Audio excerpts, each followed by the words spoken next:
Tamam 5'miş.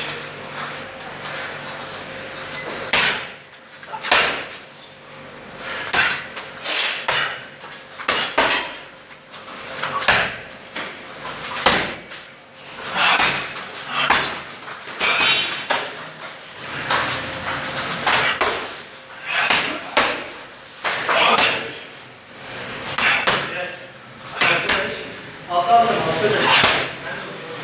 Sen öldürdün geliyorlar.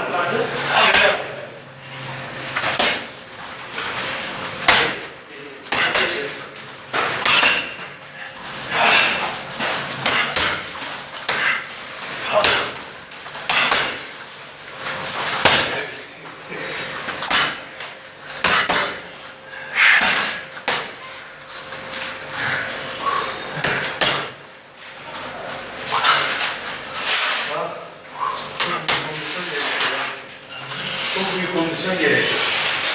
Değil mi?